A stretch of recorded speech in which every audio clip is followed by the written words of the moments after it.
é que eu posso chamar assim. 4 homens foram presos na madrugada de domingo, depois de assaltarem um supermercado na Avenida João César de Oliveira, em Contagem. De acordo com a PM, o grupo rendeu os vigilantes e teve troca de tiros. Os suspeitos tentaram fugir, mas foram localizados pelos militares e presos. Quem conta pra gente é Wilson Gomes, agora.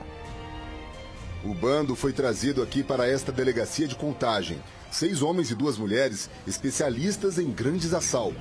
Segundo a polícia, os 4 bandidos entraram no hipermercado por volta de 8 horas da noite, se passando por clientes. Eles deram algumas voltas no local e decidiram se esconder na área dos pneus.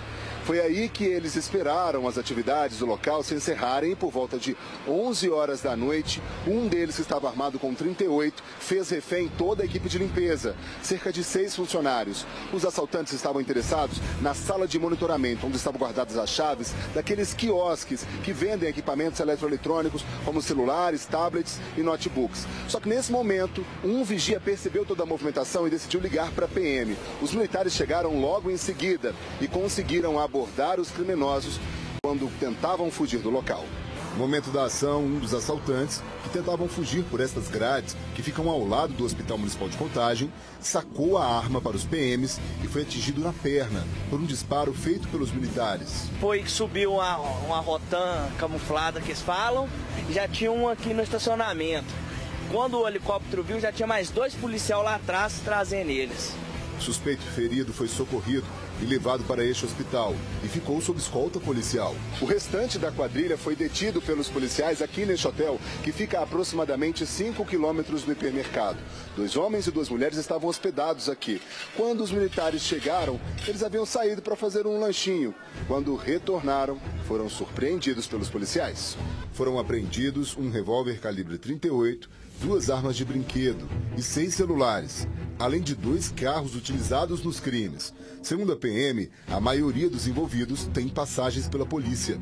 O grupo, que é de Goiás, é suspeito de cometer um assalto nos mesmos moldes a um outro hipermercado da mesma rede há um mês no bairro Belvedere, em Belo Horizonte. Minas Gerais é o crime organizado.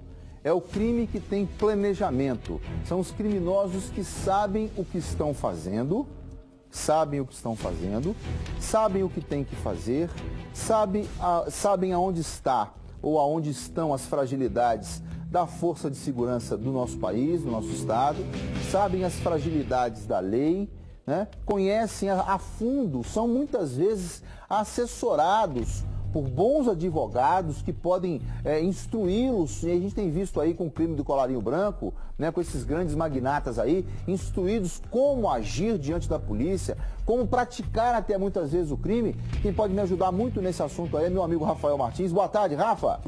Olá, Stanley, muito boa tarde para você, boa tarde a todos. É o que nós falamos sempre, Rafael Martins, é um crime organizado, que sai do local do crime, vai para um hotel, tem quarto reservado, separado, sai para fazer um lanche, tudo no roteiro, tudo arrumado. E você comentava, Stanley, eu estava percebendo aqui, pensando justamente nisso. Às vezes muito mais organizado do que as nossas próprias autoridades públicas. Né? São mais eficientes, muitas vezes, do que o nosso serviço público de segurança, por exemplo. Sim, sem dúvida. Que é lamentável, né? O que a gente precisa entender, Rafael, é que eu estudando, depois que eu comecei a me cobrar um pouco mais esses detalhes, eu prometo a vocês que a partir agora do mês de novembro, assim, passado o feriado, vamos trazer mais dados estatísticos, viu, diretora?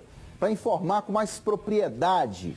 Viu, Rafael? Hoje pela manhã, li um dos jornais e pude constatar, por exemplo, que o Brasil está há 75 anos de trabalho, de projeto para que se estabeleça um padrão internacional de leitura. Ou seja, se nós tivermos como pretensão nos tornarmos um país culto, com base no que é feito hoje no nosso Ministério da Educação e afins, nós levaríamos 75 anos para poder alcançar um status de país culto. Então a gente sabe que o oposto da cultura, obviamente, é a burrice, vou falar assim dessa forma para ficar mais claro, e que a burrice conduz as pessoas a caminhos mais tortuosos, a achar que é mais fácil praticar um crime do que trabalhar. O que nos entristece, né, Stanley, de saber que nós estamos tão defasados e tão aquém, né, de outros países, por exemplo, a Coreia do Sul, né, que em um curto espaço de tempo, investindo em educação, por exemplo, ela conseguiu se transformar numa das maiores potências, né, da atualidade. E tem um padrão, né, Rafael? A gente vê ali que não tem aquela distorção tão enorme entre uma classe e outra. Existe um padrão social que atende a todo mundo. É o que nós precisamos aqui no Brasil. Exatamente, Stanley. Já eu te chamo, Rafa. Tá combinado.